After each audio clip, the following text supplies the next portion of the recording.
O senhor foi um dos mais atuantes no Congresso Nacional, no plenário da Câmara, para a aprovação da nova lei do gás. Então, minha primeira pergunta para o senhor é: o que o Estado do Rio de Janeiro e o Brasil como um todo podem ganhar com esse projeto, com a nova lei do gás? Bom, Tiago, primeiro a gente está falando aí da atração de investimento que está represado hoje, que a gente não traz para esse setor de gás, porque a nossa legislação não permite.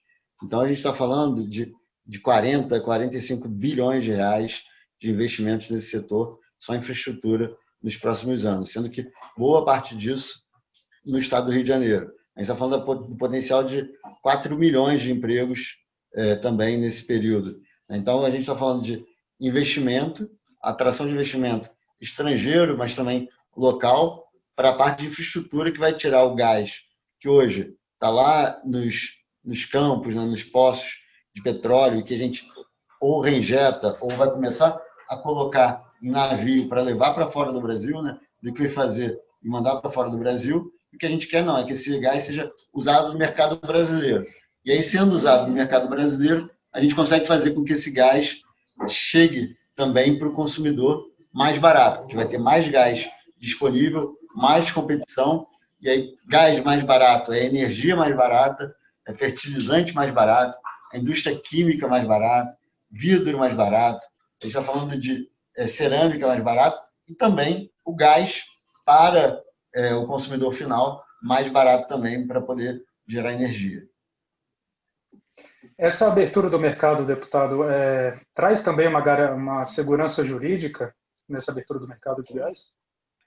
Com certeza traz segurança jurídica. Na verdade, hoje é impeditivo, né, da maneira que a nossa legislação está, quem quer investir no mercado de gás não consegue. Primeiro, que em 2009, o nosso modelo de outorga para os dutos de distribuição, né, de transporte de gás, era um modelo que era de autorização e passou para um modelo de concessão.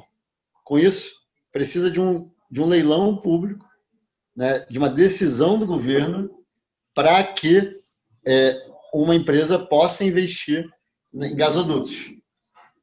Desde então, desde 2009, não há 1 metro de investimento em gasodutos no Brasil. Então, a gente quer, com isso, possibilitar que quem quer investir tenha menos burocracia e consiga investir nesses gasodutos com mais facilidade. Um outro ponto importante também, claro que ainda exige regulamentação local de cada estado, mas você está separando o que é a comercialização da molécula do gás do uso do serviço de transporte e distribuição. Transporte é lei nacional, é a lei federal, é a lei do gás que a gente está falando. Distribuição ainda precisa de uma regulamentação em nível estadual, mas sem essa mudança do PL 6407 de 2013, a gente não consegue fazer essas modificações no mercado de gás.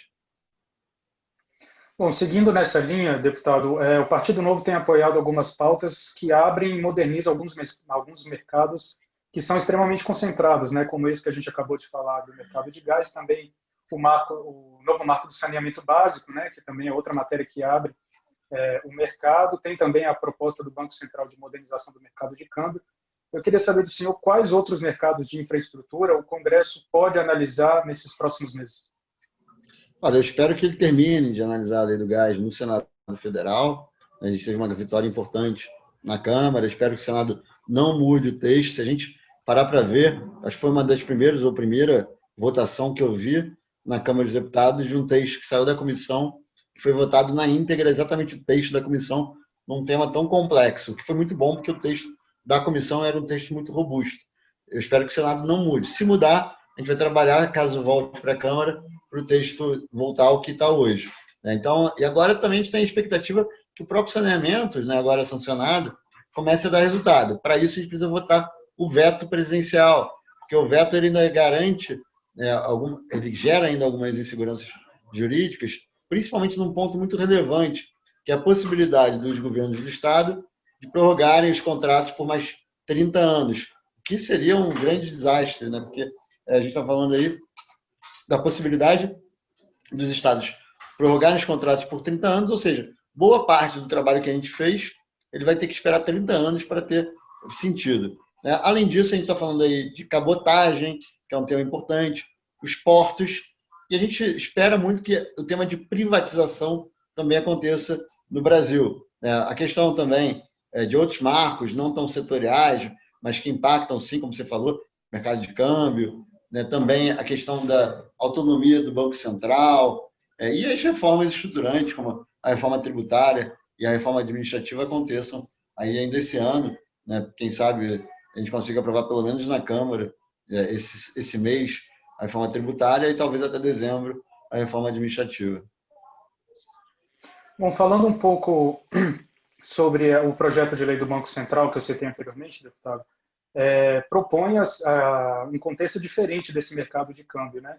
Como que o projeto apresentado pelo Banco Central abre a concorrência e pode dinamizar esse mercado?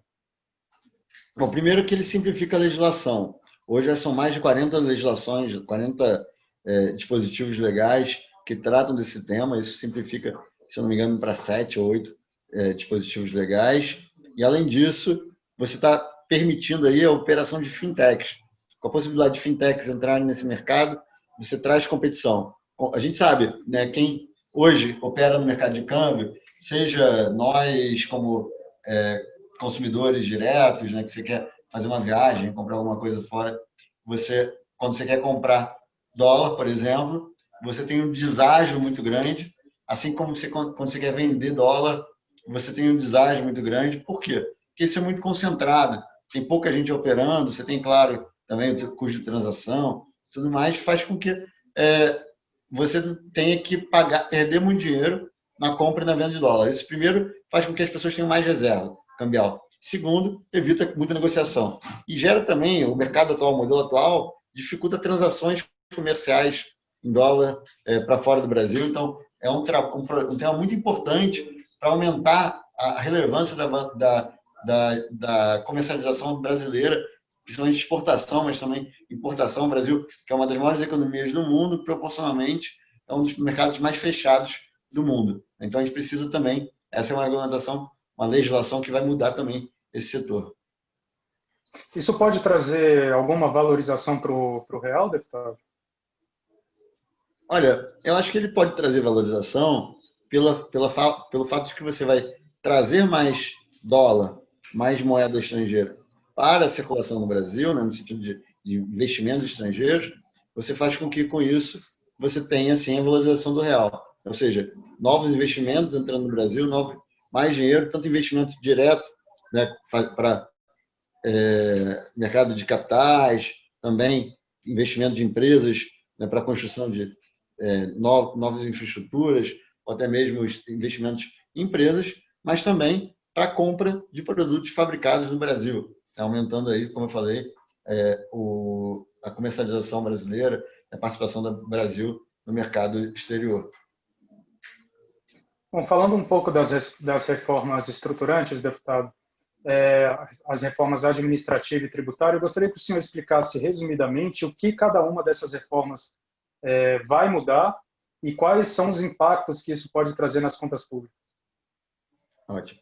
Bom, a reforma administrativa, ela tem dois focos principais. A primeira é a melhoria do serviço público.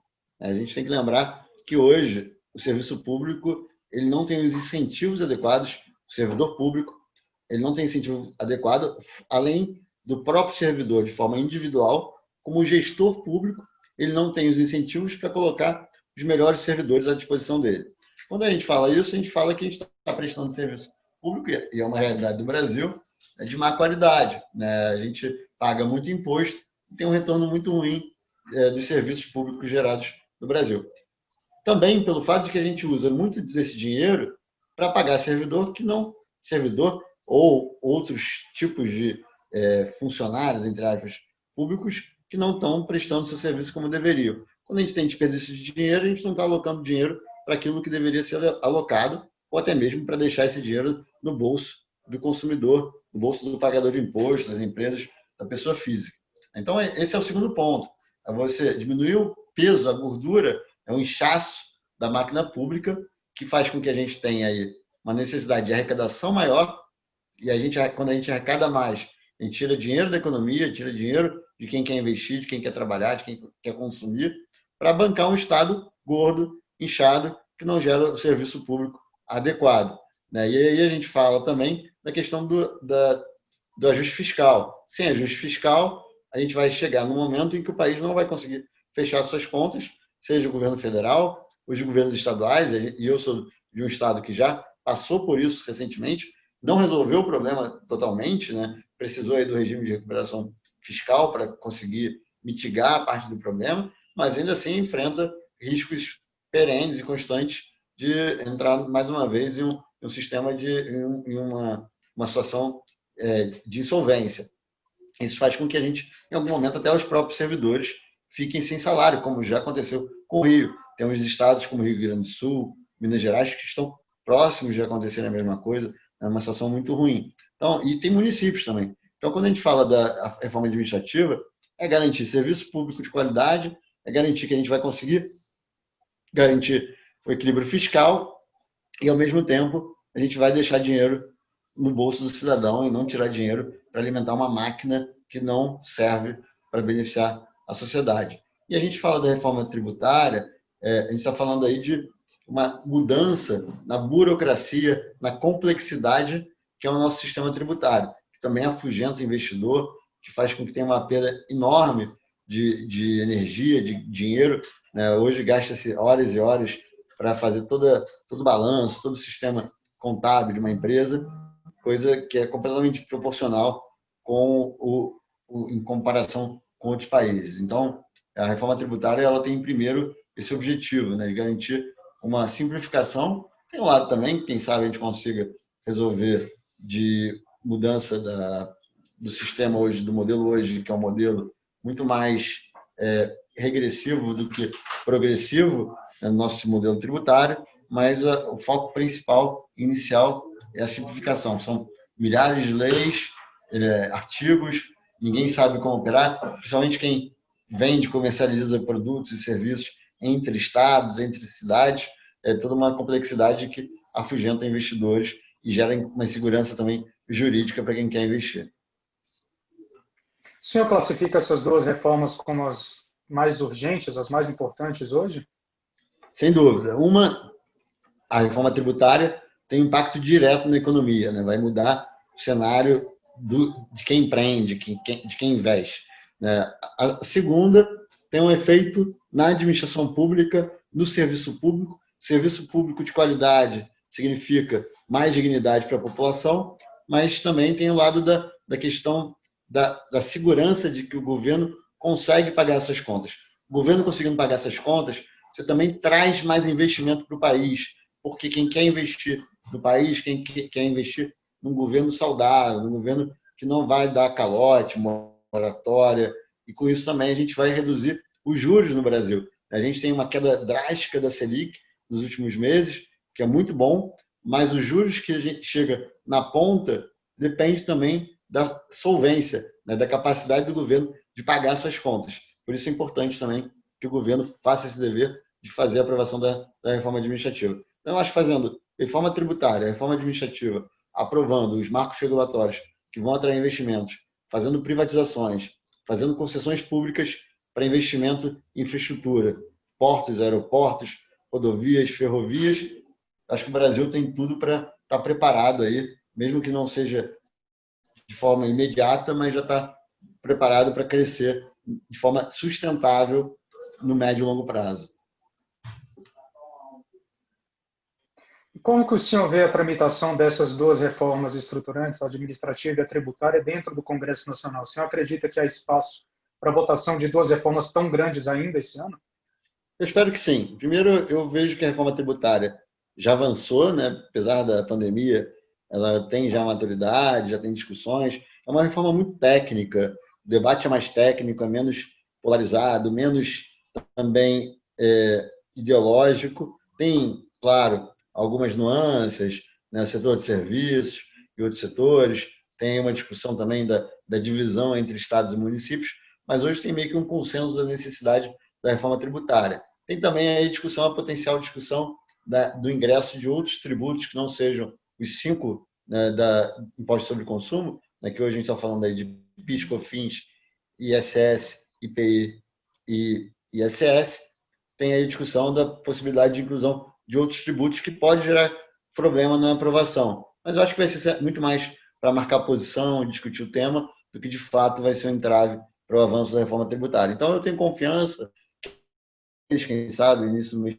que consiga ter o relatório da reforma tributária para votação no plenário da Câmara e depois, nesse meio tempo, a gente começa a discutir a reforma administrativa na comissão ou na CCJ e com isso ganhar corpo, ter debate, ter todo o debate, esse sim, que vai ter mais questão ideológica, vai ter mais impacto e manifestação de classes e tudo mais. Isso vai demorar um pouco mais, aí quem sabe, até o final do ano. Um dos motivos que me dá essa convicção é que eu acredito que o presidente Rodrigo Maia encerra esse mandato no início do ano que vem, ele tem a intenção de aprovar essas reformas tão importantes ainda no seu mandato. Imagina só ele entregar à Câmara dos Deputados com a aprovação da reforma tributária, da reforma administrativa, da reforma da Previdência, que já foi aprovada, seria aí um marco bem positivo para o seu mandato. Bom, perfeito, deputado. Muito obrigado, viu, pelo tempo aqui com a gente no Portal Brasil Neon. Obrigado, boa semana. Tchau, obrigado, igualmente.